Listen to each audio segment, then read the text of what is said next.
Quick question. Someone tells you a college athlete just got a revenue share deal. Do you actually know what that means?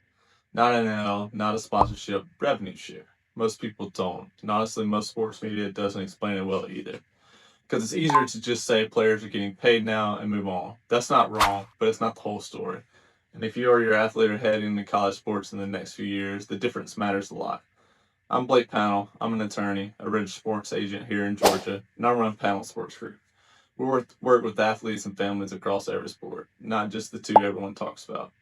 Today, I want to walk you through the House versus NCAA settlement and the way I'd explain it to a client. What actually happened, where the money goes, and what questions you should be asking before you sign anything. Here's the thing that trips people up. For the last few years, NIL was the only word anyone needed: name, image, likeness. An athlete does a deal with the business, gets paid for the name being attached to it. That's still true today. That market didn't go away. But starting in mid 2025, a second completely different system got layered on top of it. Schools paying athletes directly out of the school's own athletic department revenue. That's revenue sharing. It's not NIL. It doesn't require a business, a brand, or a deliverable in the traditional sense. It comes from the school itself. And a lot of confusion in the comment section, in group chats, in parent Facebook group come from people using NIL as a catch-all for both systems when they actually work differently and are regulated differently. So let's ground this in what actually happened because the sequence matters. The case is technically three lawsuits rolled into one: House, Carter, and Hubbard versus the NCAA. The core argument for years, the NCAA's amateur rules blocked athletes from earning NIL money and from sharing in broadcast revenue, and that violated antitrust law. The federal judge approved the settlement on June 6, 2025. The new revenue system sharing system went into effect July 1st, 2025. So as of right now in 2026, we're in the second year of schools being allowed, not required, allowed to share revenue directly with athletes. Two pieces came out of this. One is backwards looking.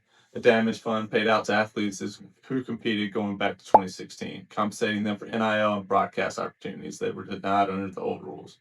The other is forward looking, the revenue sharing structure that's shaping recruiting, transfers, and rosters right now. That second piece is the one that actually affects athletes making decisions today. So that's where we're going to spend most of our time. I break the forward looking side of the settlement into three pieces because each one has a different practical effect. Piece one, the revenue share cap. Each Division One school can choose to share up to a set percentage of its athletic revenue, media rights, ticket sales, sponsorships, directly with athletes. For the 2025-2026 school year, that cap sits at roughly 20.5 million per school. It's scheduled to climb year over year through the life of the 10-year settlement. Important word there. Can. Not every school opts in, and not every school that opts in spends up to the cap. This is discretionary, school by school. Piece two, roster limits. Replacing scholarship limits, the old system capped how many scholarships a team could give out.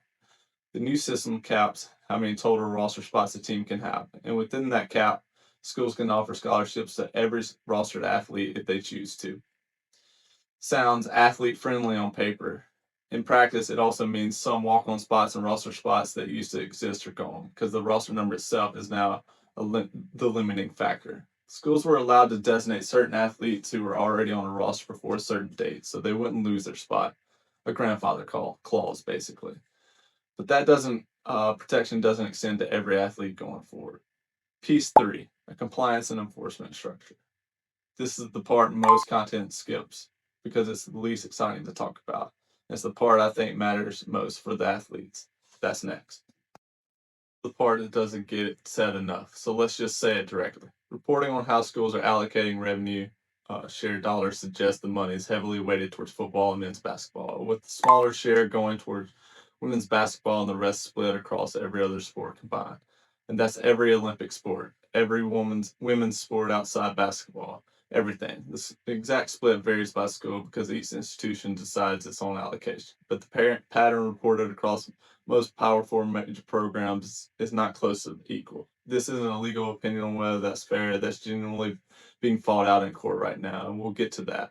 It's a practical fact. If your athlete plays volleyball, swimming, wrestling, soccer, track, baseball, softball, anything outside the two headline sports, you cannot assume revenue sharing changes your financial picture the way it changes a five-star quarterback's.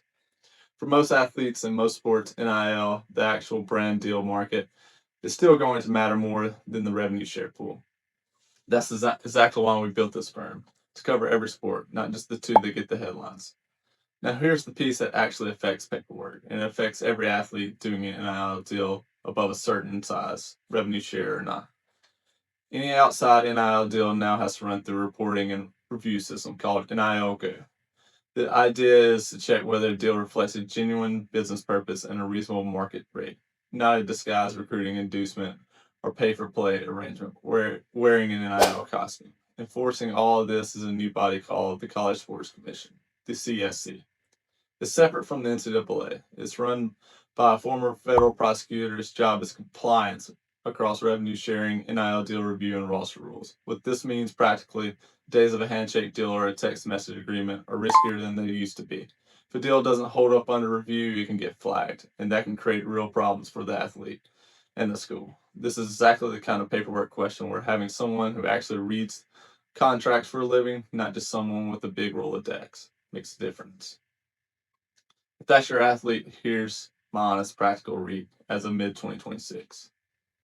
Don't wait on revenue sharing to change your plan. Build your NIL profile the way athletes have been building it since 2021. Content, local business relationships, community presence, a real personal brand.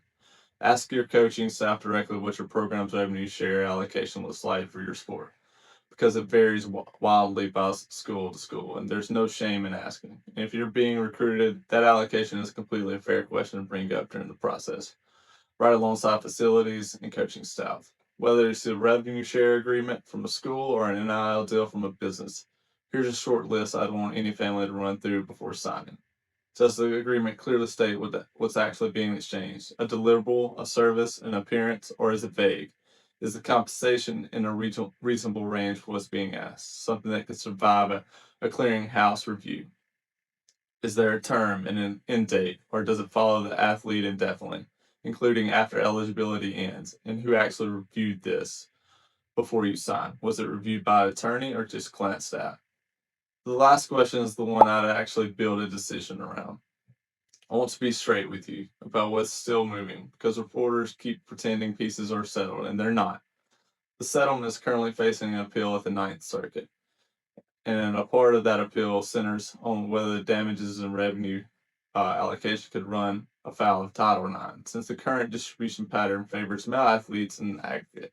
That appeal has not been decided as of this recording. There's also no federal NIL law. Congress has discussed it, nothing has passed. Any of this could shift the rules again. So treat everything here as the current state of play, not a permanent one. If you take one thing from this video, revenue sharing and NIL are two different systems. They're regulated differently, and the money is not distributed evenly across sports right now. If your family's navigating a revenue share offer, an NIL deal, or a transfer decision, and you want someone to actually read the paperwork before you sign it, that's what we do at Pannell Sports Group. Every sport, not just the two making headlines. Links in the description, and subscribe and let me know what questions you have in the